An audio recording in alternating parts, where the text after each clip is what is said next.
Queridos amigos e irmãos do Núcleo Espírita Chico Xavier, que as bênçãos de Jesus nos fortaleçam para boas resoluções em nossa caminhada.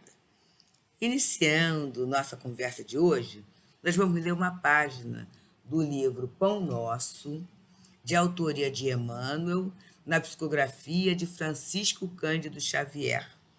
É a lição 157, que tem como título O Filho Egoísta, e é acerca de uma parábola do filho pródigo, da parábola do filho pródigo. E é uma anotação de Lucas, no capítulo 15, versículo 29. Mas, respondendo ele, disse ao pai: Eis que te sirvo há tantos anos, sem jamais transgredir um mandamento teu, e nunca me deste um cabrito para alegrar-me com os meus amigos. A parábola não apresenta somente o filho pródigo, diz Emmanuel, mas aguçada atenção e encontraremos o filho egoísta. O ensinamento velado do mestre demonstra dois extremos da ingratidão filial. Um reside no esbanjamento, o outro na avareza. São as duas extremidades que fecham o círculo da incompreensão humana. De maneira geral, os crentes apenas enxergaram o filho que abandonou o lar paterno, a fim de viver nas estroinices do escândalo, tornando-se credor de todas as punições. E raros aprendizes conseguiram fixar o pensamento na cordura incondenável do irmão que permanecia sob o teto familiar, não menos passível de repreensão. Observando a generosidade paterna, os sentimentos inferiores que o animam sobem à tona, e ei-lo na demonstração de sofinice. Contraria-o a vibração de amor reinante no ambiente doméstico. Alega, como autêntico preguiçoso, os atos de serviço em família. Invoca, na posição de crente vaidoso, a suposta observância da lei divina e de respeito ao Pai, incapaz de partilhar-lhe o justo contentamento. Esse tipo de homem egoísta é muito comum nos quadros da vida. Ante o bem-estar e a alegria dos outros, revolta-se e sofre, por meio da secura que o aniquila e do ciúme que o envenena. Lendo a parábola com atenção, ignoramos qual dos filhos é o mais infortunado, se o pródigo, se o egoísta. Mas atrevemos-nos a crer na imensa infelicidade do segundo, porque o primeiro já possuía a bênção do remorso em seu favor.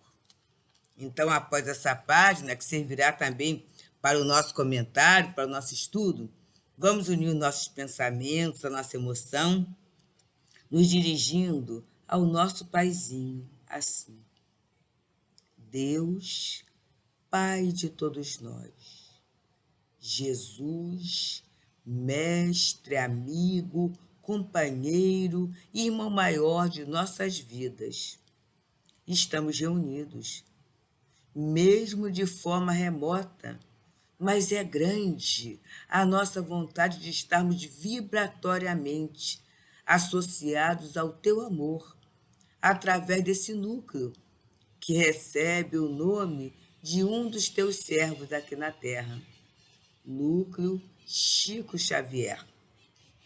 E nós rogamos, Senhor Jesus, que possamos ter um tempo de estudo, de paz, de esclarecimento, de alargamento da nossa compreensão, para que possamos efetivamente realizar a nossa transformação moral. E assim, Jesus, que seja em teu nome, que seja em nome de Chico Xavier, patrono desta casa, que seja em nome de Teresa d'Ávila, patronesse da casa em que estamos fazendo este estudo, mas que seja, sobretudo, em nome do amor incomparável de Deus, nosso Paizinho, que possamos dar por iniciado o nosso momento de estudos, neste momento de hoje. Graças a Deus. Bem, amigos, então assim nós vamos estudar o capítulo 11, que era amar ao próximo como a si mesmo. E a gente vê que a lição tem tudo a ver, né? Tem tudo a ver sobre essa questão de amor. E nós temos, sobre o egoísmo, duas mensagens bem interessantes. Uma mensagem assinada por Emmanuel e a outra mensagem assinada por Pascal. A gente vai pedir licença, né, para ler a mensagem, porque não há como fugir da beleza da codificação, né? Então, na lição, mensagem 11, Emmanuel diz assim para a gente: o egoísmo, esta chaga da humanidade, deve desaparecer da Terra, pois atrasa o seu progresso moral.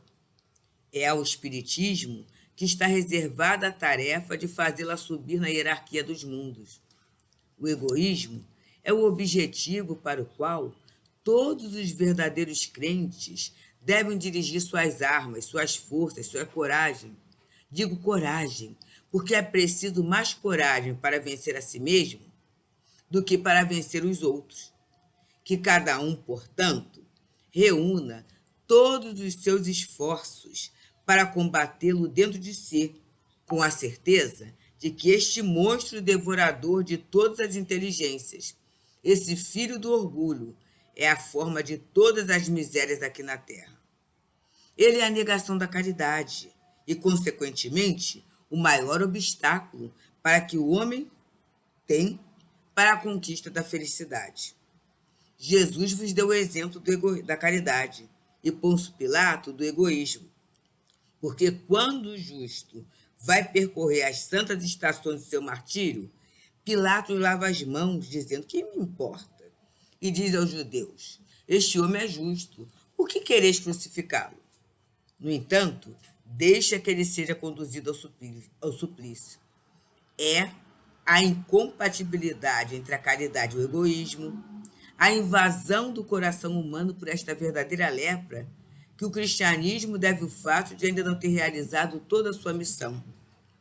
É a vós, novos apóstolos da fé, que os espíritos superiores esclarecem que cabe a tarefa e o dever de extirpar esse mal para dar ao cristianismo toda a sua força e livrar o caminho dos obstáculos que impedem a sua marcha. Expulsai o egoísmo da terra, para que ela possa subir na escala dos mundos, porque é chegado o tempo em que a humanidade deve vestir o seu traje viril, e para isso é preciso, em primeiro lugar, expulsar o egoísmo dos vossos corações. Emmanuel, Paris, 1861. Bem, amigos, então essa página é muito interessante, a gente já vai até pensando um pouquinho por que Emmanuel, ele é esse espírito que fala desta página. Porque na sua trajetória, na época em que era o senador Públio Lentulus, está bem detalhada na obra Há 2000 anos, ele foi um dos que deu a prova do egoísmo. Naquele momento em que sua filhinha, Flávia Lentúria, ela estava lá com a febre e com a lepra, né? Eu vou usar o termo lepra, que naquele momento não tinha a questão da ranceirinha de senhora lepra, e isso havia um grande sofrimento, inclusive pela segregação social. Ela só estava em casa porque ela era filha de um senador, e as pessoas não ousavam, né, afrontar aquela autoridade com a medida sanitária, mas a situação era séria. E naquele dia, apesar de todos os recursos usados naquele momento, ele chega e encontra sua filha febril e muito mal. E naquele momento já havia uma conversa entre a Lívia, sua esposa, e a Ana, a serva. E a Ana já havia trazido a notícia de Jesus, que era aquele companheiro que poderia trazer a cura para a filha, quem sabe. E a Flávia, mesmo de cama, criança, né, ela ouviu aquela conversa. Então chega Públio. E Públio fala assim: fala, filhinha, o que você quer para melhorar? Papai pode trazer os melhores brinquedos. as melhores iguarias. O que você deseja essa noite para que você fique melhor? E ela então fala: papai, eu quero Jesus de Nazaré.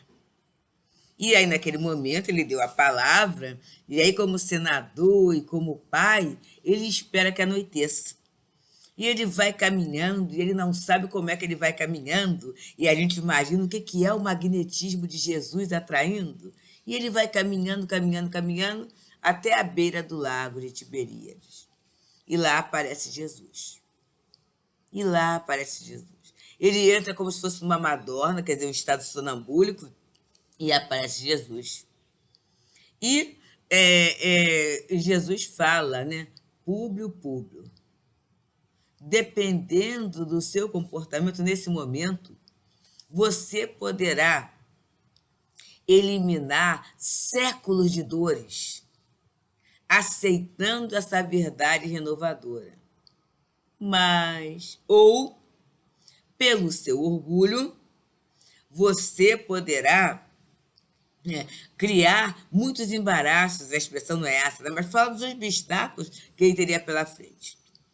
Tenha certeza que sua filha está curada, não tanto por você, mas pelo anjo que vela ao lado dela, que é a sua esposa, a Lívia. E aí a imagem, vou dizer assim, como ele diz assim, o sonho se desvanece e ele volta para casa, muito impressionado, mas ele volta para casa. E quando ele chega em casa, ele encontra a filha curada, se alimentando junto a Ana, tudo isso. E aí a esposa fala da alegria, né, de Jesus, que ela viu, ela percebeu uma atuação, e aí ele fala assim: Lívia, desvairas? Que dizer da Patrícia, que se entrega com tanto destemor, com tanta intimidade, junto a uma serva? Veja que os ares dessa província têm feito muito mal a você. E se não fosse pela procura, pela busca do nosso filho que foi sequestrado, eu sairia daqui imediatamente. Olha a questão do orgulho, olha a questão do egoísmo. E o egoísmo foi em função de quê, gente? Naquele momento, ele se olhava como senador. E ele diz: não vê, ela foi curada porque não faltaram recursos para que Flávia tivesse toda a assistência. Então, o que é o egoísmo? Ego é o eu, né? Mas não é nem o eu profundo, é esse eu da aparência, da minha posição, daquilo que eu represento socialmente, daquilo em que eu estou, que na realidade eu não sou. Então, o egoísmo, e pode até parecer que é preconceito contra a riqueza, mas em qualquer situação, gente, é aquela criatura que está esmolando e fala assim: olha como é que eu estou, olha o que o Deus fez comigo. E aí ele se julga um mendigo. Ele cristaliza a sua visão, a sua autoimagem naquela aparência.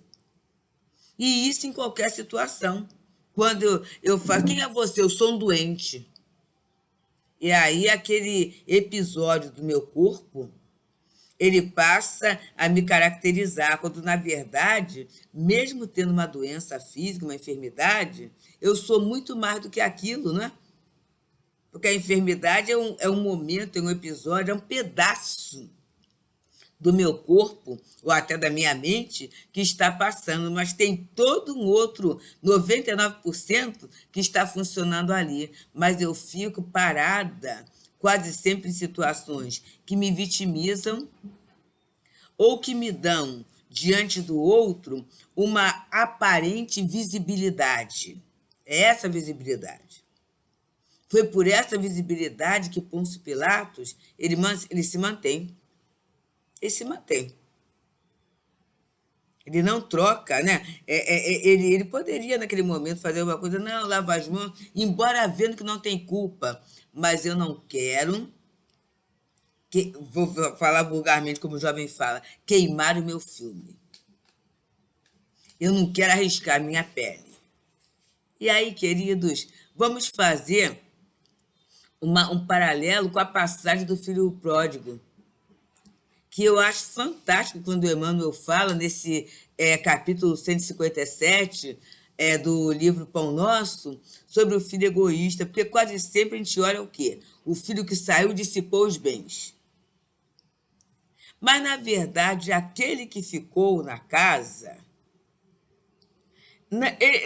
ele não, vamos dizer assim, ele não aproveitava o fato de estar na casa tanto quanto o pródigo, porque o pródigo ele pediu a parte da fortuna e saiu esbanjando. Mas quando ele chegou num ponto que ele de comer as alfarropas que o porco comia, ele ficou numa situação muito séria, ele pensou assim, peraí, quantos servos na casa de meu pai são bem tratados? E aí ele faz uma avaliação da preciosidade da casa do pai, ele consegue fazer isso. E consegue ficar bem. Já o filho que estava dentro da casa do pai, ele não valorizava, porque estar na casa do pai é uma grande bênção. Trabalhar para o pai, o trabalho, é uma grande bênção, mas ele não olha nada disso. Ele olha a alegria da vinda do outro, olha o ciúme. Ele olha a festa, o que o pai gastou para fazer uma festa para receber o outro, e ainda reclama. Ué, quantos filhos, quanto tempo eu estou aqui com o senhor trabalhando, o senhor nunca me deu sequer um cabrito para eu me alegrar com os seus amigos, mas este teu filho, olha só, ele não olha o outro como irmão, que saiu, esbanjou, tem festa. E aí o pai fala, meu filho, tudo que é meu é teu, você sempre esteve comigo, mas ele não viu isso. E vamos observar na nossa vida, quantas vezes, pelo egoísmo, eu avalio a vida do outro, eu avalio as posses do outro e não me dou conta daquilo que eu tenho. Não me dou conta dos benefícios que eu estou usufruindo na minha vida. Não me dou conta nem das companhias, dos irmãos que Deus me oferece para a minha caminhada. Não me dou conta disso.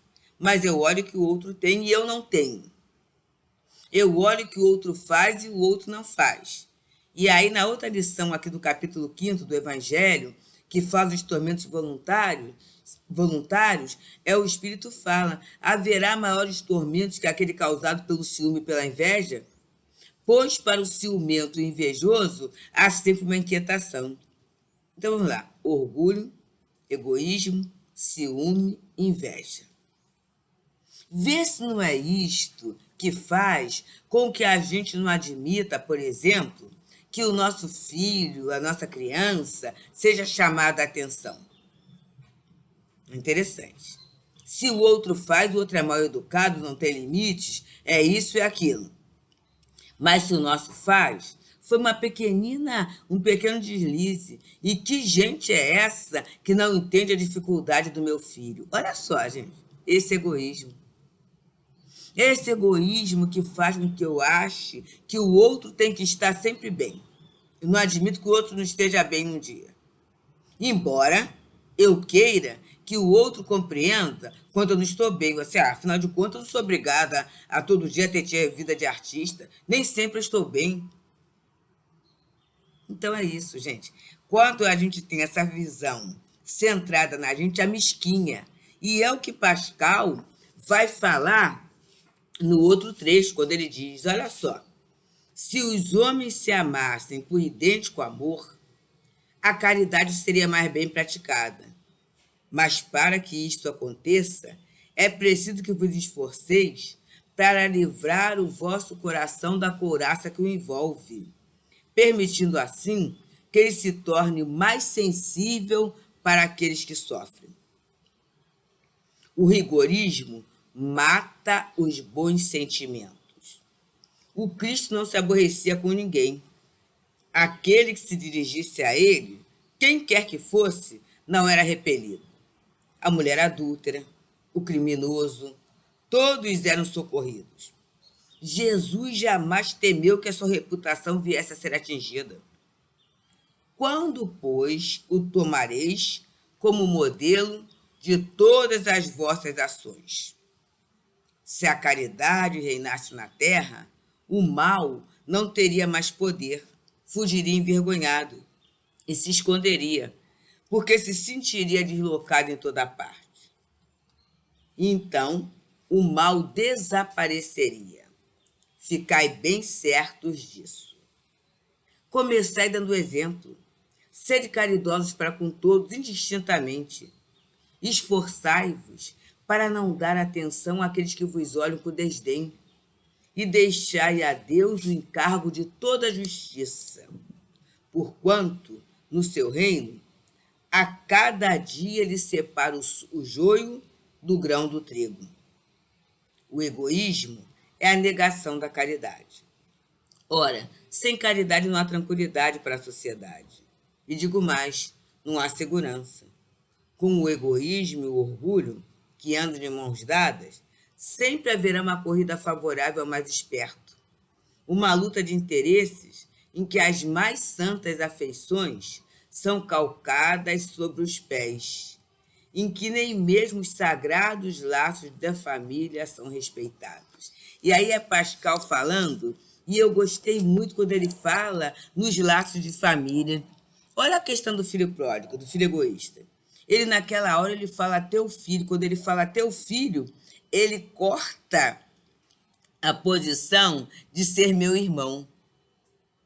E vamos observar, meus amigos, muitas vezes, quando fala caridade, esse amor em movimento, né, a caridade seria muito mais um estado que gera um ato, uma ação, uma atitude. O estado de caridade.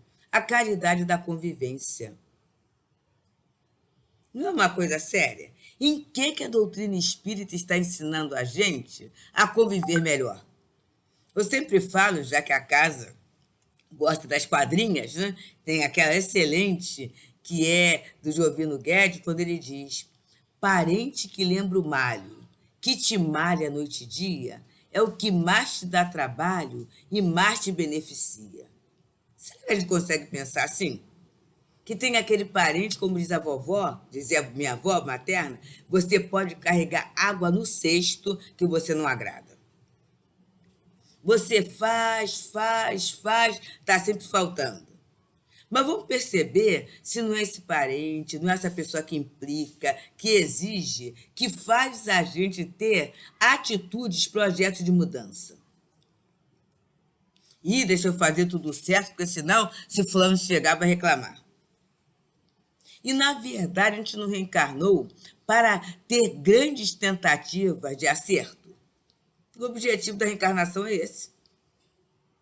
Então, esse parente, ele ajuda. Muitas vezes, eu já falei algumas vezes na casa, né? E é verdade, é por causa desse parente que a gente vai à casa.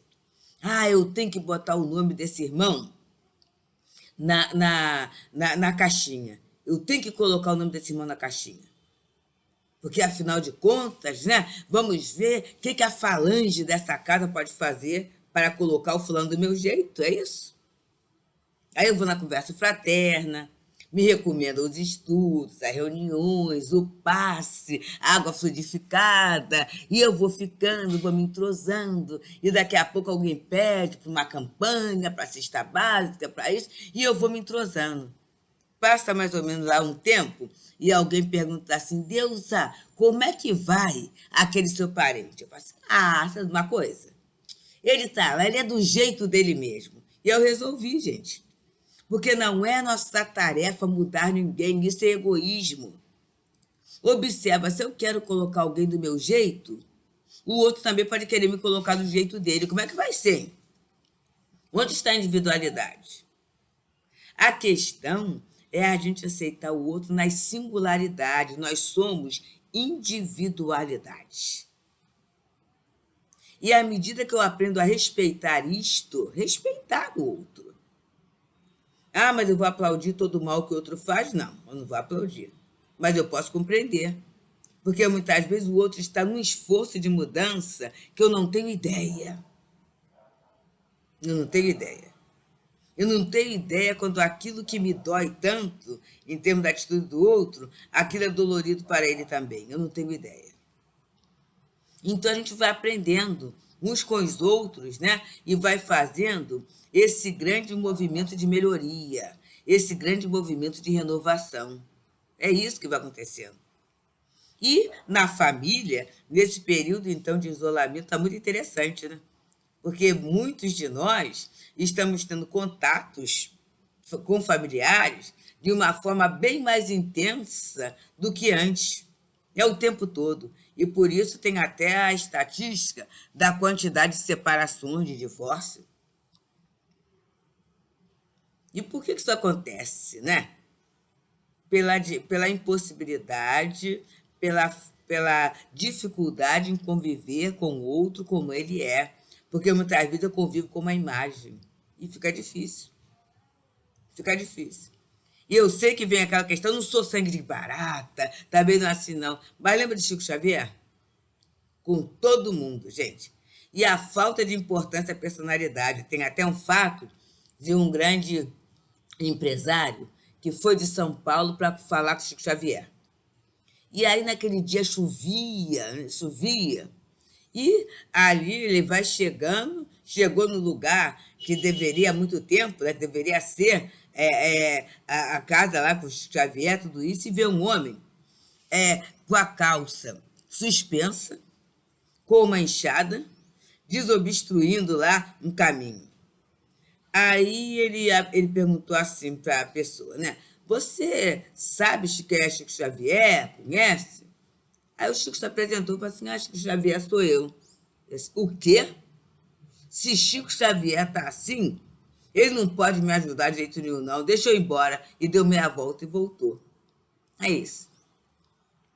Por quê? A visão que ele tinha de alguém para ajudar seria alguém do seu jeito, né? No seu status social, ou no jeito que ele percebia que deve ser o mentor. Quando ele encontra alguém fazendo um trabalho comum, naquele formato simples, ele não aceitava. Ele não aceitava. Isso é o quê? É a visão egoísta.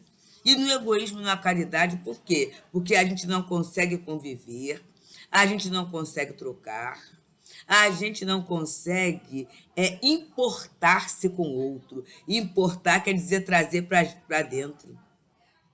Quanta coisa o outro pode nos oferecer que a gente não consegue.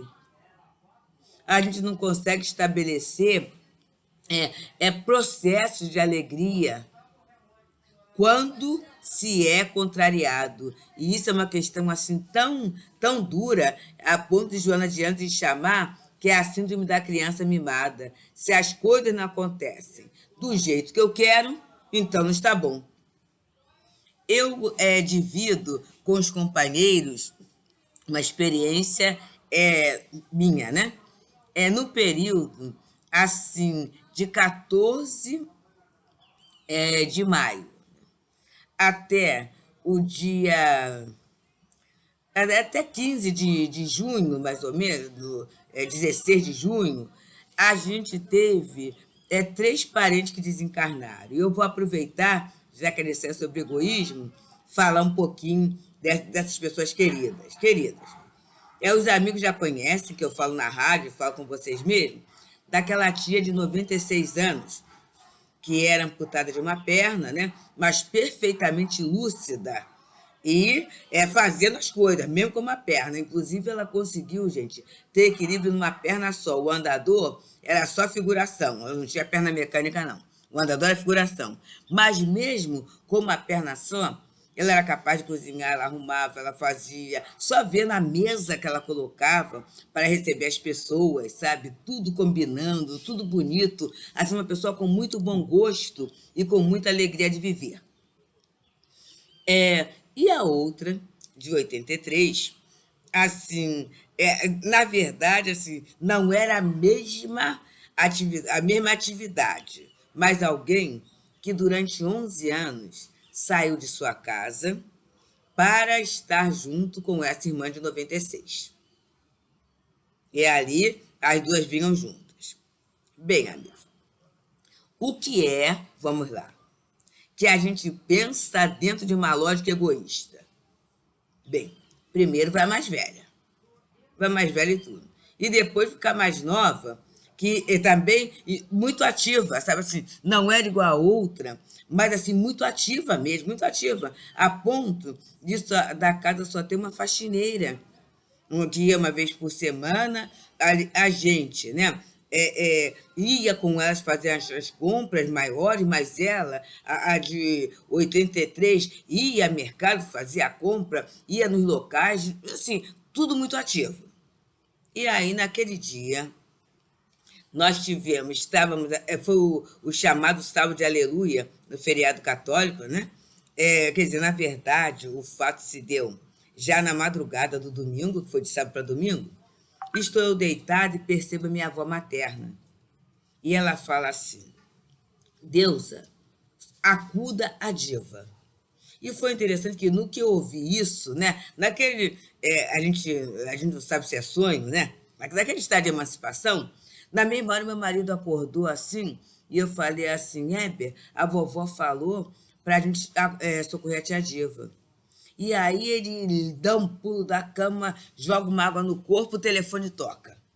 Era a tia mais velha, dizendo, né, que a tia Diva tinha passado mal, acho que falou os detalhes, que estava deitada, ela tinha conseguido até levar a tia Diva até a cama, mas ela estava assim, sem abrir o olho, e ela não sabia o que fazer. E aí, gente, foi aquela corrida, também joguei uma água no corpo, rapidinho, 3h15 nós estávamos lá, 3h15 da manhã. E tivemos a providência de chamar a ambulância do plano de saúde, aquelas questões todas, né? E ela, então, esteve 34 dias numa UTI. Ela ficou dormindo 2 dias. E a gente até explicou, levou a informação para a medicina da queda de sódio, tudo isso, foi tudo feito. Quando ela acordou assim, muito bem. E foi tendo assim melhoras a cada momento, uma pessoa muito agradável, a ponto de até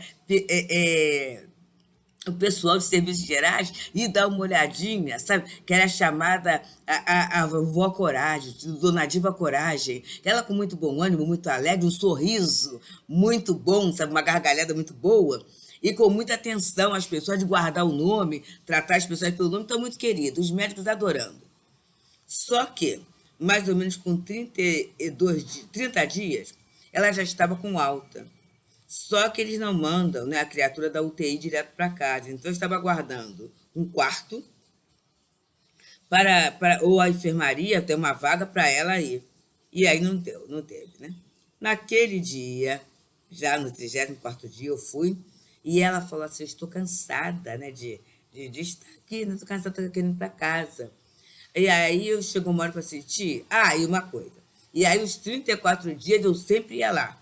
E as pessoas falam assim, olha aí o isolamento, olha o grupo de risco. Mas olha só, gente, eu não estou saindo para afrontar ordem sanitária, não estou saindo para passear, eu estou saindo para cumprir um dever filial até, porque elas não tem filhas, né? E a tia Diva foi aquela que deu sempre o primeiro banho, cuidou, não só de nós, mas até criança da vizinhança, quando se machucava, ia para ela fazer o curativo, sabe? Mão de cura, né?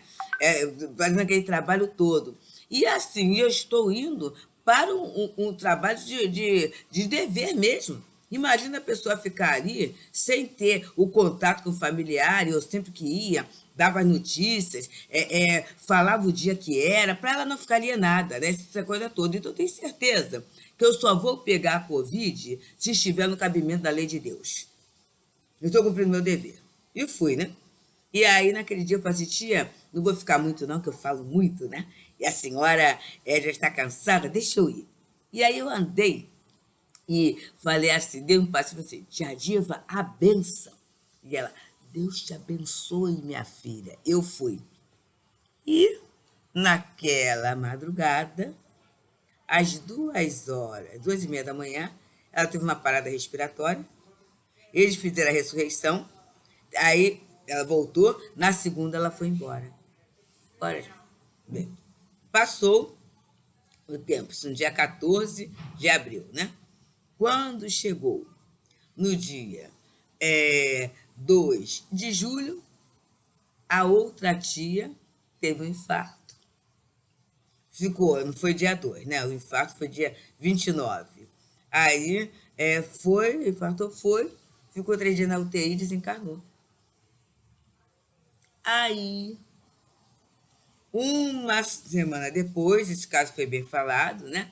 O nosso primo, Daniel Ferreira, que é médico intensivista, foi fazer o atendimento, depois de 2 atendimentos, desculpe, e a gente sabe que o médico vai sempre na ambulância lá do motorista, houve uma batida de um carro do lado dele, e ele veio a desencarnar também em serviço. Então, amigos, observa só. Como e eu quero falar, não serve de exemplo não, mas como a doutrina espírita serve para a gente. Porque assim, quem não quer ouvir, e muitas pessoas sabem, elas chegam e falam assim, Deus, com você está tudo bem que você é espírita, né? Eu falo assim, está bem doído. É claro que é uma dor, e está no livro do espírito é uma dor legítima mesmo. Mas à medida que a gente vai analisando, vamos perceber bem. As duas estavam na questão do risco, que poderiam, né, ter pego a Covid. Nenhuma das duas pegou. Em nenhuma das duas houve sofrimento, houve dor. A tia Diva, você me pergunta, a tia Diva sentiu alguma dor? Ela não sentiu nenhuma dor. E a tia Irene mesmo também não teve o grande sofrimento, até porque eles deram uma sedaçãozinha, tudo isso, mas ela estava consciente. A gente conseguiu conversar até o último momento. Não é uma bênção, gente? E, na verdade, 96 anos, a gente pegando na papelada, tudo organizadíssimo. Elas não deram trabalho nenhum. Não é uma bênção? Quantos companheiros que não estão conseguindo, né, sepultar os entes queridos? Quantos companheiros com tanta dificuldade? As duas foram extremamente bem atendidas. Não é uma bênção, gente? Então, o egoísmo é quando a gente veste a capa da dor e a gente diz que só a gente sofre. Mas Clarence e até o Espírito Gúbio também, o Espírito Gúbio, ele na obra Libertação, ele fala, uma dor maior sempre consola uma dor menor. Então, a gente tem uma dor sim, mas à medida que a gente convive, a gente melhora. Aqui no Teresa d'Ávila, eu e meu marido, né, diariamente a gente faz o culto nos nomes que estão na caixinha. São muitos nomes que as pessoas pedem para oração diariamente. E é muita dor, gente. Então, à medida que a gente quebra a casca, sabe, do nosso egoísmo, e a gente começa a compartilhar a dor do outro, e a gente começa a trabalhar esse amor, a gente vai sendo consolado. A gente vai dando seguimento à vida. A gente vai trabalhando. Porque quando Samson fala do rigorismo, não é o rigorismo só com o outro, não. É o rigorismo que a gente acaba tendo com a própria vida, em que a gente só entende que a vida é boa quando as coisas acontecem de acordo com a nossa cabeça. Olha a questão do filho egoísta. E a gente não observa as bênçãos que o Pai nos oferece dia a dia, mesmo nos episódios dolorosos, que fazem parte da nossa condição de espíritos imperfeitos, é o nosso aprendizado, que fazem parte de um mundo de provas e expiações. Então, quando eu começo a ampliar esse entendimento, eu vou quebrando. E à medida que eu vou quebrando a concha do egoísmo, eu vou florescendo as chamadas potências da alma. Naquele momento, né, e a gente já está nessa operação de montagem de casa, né, como foi assim lindo quando a gente pôde tirar aquelas roupas dela, roupas assim muito boas, né, bem cuidadas, tudo isso. E, inclusive, roupas assim, de viagem, roupa de festa, bonita e tudo. E a gente pôde oferecer para um Amparo, o Amparo Tereza, que é Cristina, que é um asilo de idosos e que tem um bazar muito bom. Como é que foi bem aceito e com muita alegria? A perna mecânica, a cadeira de roda, que a gente foi movimentando isto para a alegria de tanta gente. Então, estamos fazendo ainda. Mas é isso que está, porque muitas vezes, pelo egoísmo, a gente fica querendo guardar tudo do outro. Não, vou guardar como lembrança. Gente, lembrancinha. A gente pega lá um pirexzinho, que eu peguei um pirex pequenininho que ela tinha, que era lindo. Peguei um pirexzinho para aquilo, né? A minha outra irmã, uma outra toalha, uma coisa assim, porque a família não está numa grande necessidade. E, aliás, até uma parte da família que tem uma vida não tão organizada, a gente conseguiu mandar a roupa de cama e a roupa de banho, inclusive toalhas, assim, jogos de toalhas novinhos, para esta parte da família e foi bem recebido com uma alegria imensa. Então, gente, é isso que ele vai falando da caridade. É isso que Samson e Emmanuel vêm dizendo. E à medida que a gente até se ocupa nessa atividade, a gente vai sendo consolado, sabe por quê? Pelas vibrações de gratidão que chegam até o nosso coração. Então, gente, só há uma coisa que a gente que pode quebrar o nosso egoísmo. É a caridade. Esse amor em movimento é a atitude no bem. E por isso, Maria Dolores fala para nós uma poesia muito linda, através do Chico Xavier, que o título é Deus te vê. E ela nos diz assim: Deus te vê, alma querida, quando te pões na trilha escura, para ajudar aos filhos da amargura que tanta vez se vão, como sombras errantes no caminho, chagas pensantes ao relento, entre nuvens de pó e pancadas de vento, com saudades de pão. Deus te vê quando estendes braço amigo aos que carregam lenho de tristeza, doando-lhe o abrigo, o apoio, a mesa, o amparo, a camisa, o cobertor. E por altos recursos, sem que o saibas, manda a lei que te aumente os dons divinos em mais altos destinos para a glória do amor. Deus te vê na mensagem de bondade, com que suprimes ou reduzes as provações, as lágrimas e as cruzes dos que andam no caminho sem ninguém, e determina aos homens que teu verbo seja apoiado, seja aceito e ouvido com respeito na construção excelsa do porvir. Deus te vê quando acolhe sem revide o golpe da pedrada que te insulta, o braseiro da ofensa, dor oculta e ferida mortal, e determina que a lei, sem que tu saiba, te aumente os dons do perdão, com que auxilias a expandir na terra o pão e o amor. Deus te vê através da caridade. Mas não só isso. Em paz, calada e santa, pede a alguém que te siga e te garanta na jornada de luz.